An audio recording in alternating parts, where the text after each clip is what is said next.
Hello, আসসালামু আলাইকুম ভাইয়া। ওয়ালাইকুম আসসালাম। ভাইয়া আজকে কোন বিষয়ে কাজ করতেছেন ভাইয়া?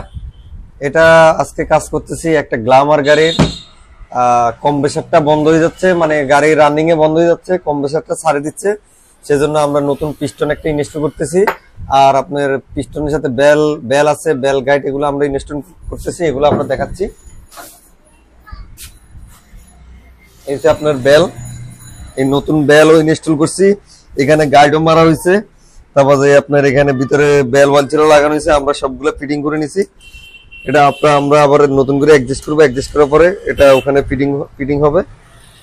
আর এখন এটা এটা এটা কাজ শেষ আমাদের।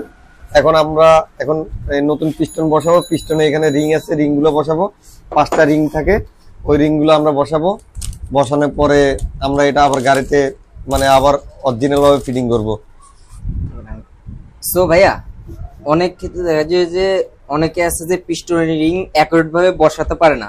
আপনি কি সেটা অ্যাকুরেট ভাবে আমাদের সাথে একটু শেয়ার করতে পারেন? হ্যাঁ, অবশ্যই আমরা শেয়ার করব।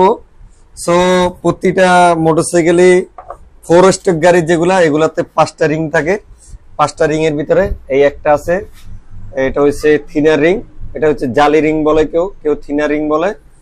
আর এটার সাথে এই দুইটা থাকবে, এই দুইটা হচ্ছে আপনার কমটাকে মোবিলটা ধরে রাখে, মোবিলটা পিস্টনের উপরে আসতে দেয় না।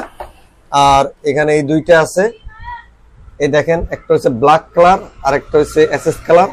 এই দুটোটাকেই কম্প্রেসার রিং ধরা হয়, কম্প্রেসার রিং বলা হয়। সো এটা কোনটা কোন জায়গায় বসবে আমরা আপনাদেরকে এই ভিডিওর মাধ্যমে দেখানোর চেষ্টা করব। যারা জানেন না, যারা বুঝেন না, সো আমাদের ভিডিওগুলো দেখলে আপনারা জিনিসটা বুঝতে পারবেন আর একুরেট ভাবে জিনিসটা বসাইতে পারবেন। এই দেখেন এখানে এন এন লেখা আছে। আমরা স্টাডি মানে এটা আমরা জিরো দিতেছি, জিরো পিস্টনটা দিতেছি। জিরো পিস্টনটা দিলে আপনার তেলটা কম খাবে। আর আমরা এটা স্লিপ মারে নিছি, নতুন স্লিপ করে নিছি।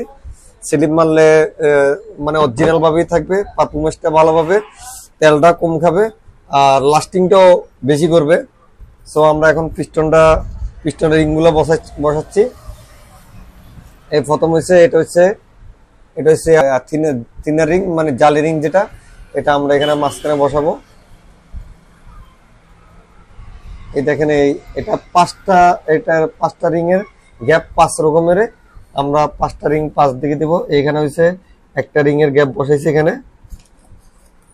এটার ভিতরে দুইটা ঢুকবে যে আপনার ওয়াইল রিং, এখানে একটা গ্যাপ দিছি আমরা, এটা একটু আউট করে গ্যাপ দিব। এই এখানে আউট গ্যাপ দিছি। আপনার এই জালি যেটা আছে, জালিটা কিন্তু মাঝখানেই থাকবে।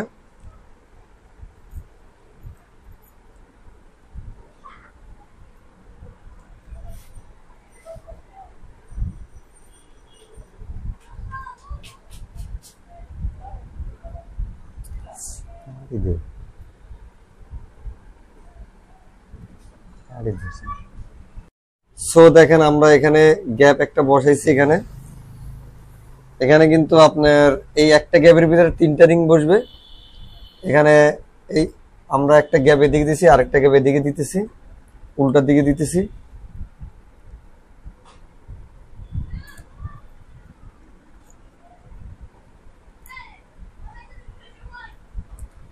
আমরা 3টা রিং 3 দিকে মানে মুভমেন্ট করে দিছি, যাতে করে আপনার এই দোনোটা গ্যাপ যদি একসাথে হয় তাহলে মোবিল লিক করার সম্ভাবনা বেশি থাকে।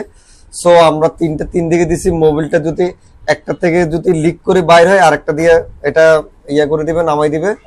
আর এখানে দেখেন এই যে কালো রিং যেটা, এটা হচ্ছে টপ 2। এই টপ 2 রিংটা আমরা এই মাঝখানে বসাই দিব। এখানে আবার লেখা সাইড যেটা, ওটা সবসময় উপরে দেওয়ার জন্য চেষ্টা করবেন, উপরেই দিতে হবে এটা।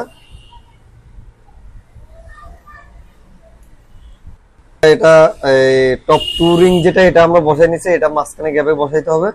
এটা মাঝখানে বসাইছি। এই দেখেন এটার অপোজিটের এই টপ 1 রিং যেটা আছে, এটা হচ্ছে টপ 1 রিং, এটা হচ্ছে এসএস কালার থাকবে টপ 1 রিং। এটা সবসময় দিবেন যে আপনি সবসময় এই যে উপরে গ্যাপ যেটা আছে ওটাতে দিবেন। এই দেখেন এটার গ্যাপ এদিকে, আমরা এটা বরাবর আমরা এই সাইডে গ্যাপটা দিতেছি। এই লেখা সেটটা সবসময় উপর দিতে হবে। সো এগুলো লাগানোর জন্য খুব কেয়ারফুল ভাবে থাকতে হবে, কারণ একটু 19-20 হলে রিং গুলা বেঁকা হয়ে যাবে, বেঁকা হয়ে গেলে বা ভাঙি গেলে এগুলা অনেকটা রিস্ক থাকবে, তখন আর এগুলা কাজ করবে না। সো আমাদের এটা পুরো কমপ্লিট বসা শেষ। এখন আমরা এটা মোবিল দিয়ে এখানে বসাই দিব। ধন্যবাদ, আমাদের কাজ এতটুকুই শেষ। সো আপনাদের বাইকগুলো আপনারা যত্ন সহকারে কাজ করবেন আর যত্ন নেবেন, ভালো মোবিলটা ইউজ করবেন, অরিজিনাল মোবিলটা ইউজ করার জন্য চেষ্টা করবেন, তাহলে আপনার জিনিসটা পারফরম্যান্সটা ভালো পাবে। ধন্যবাদ, সবাই ভালো থাকবেন।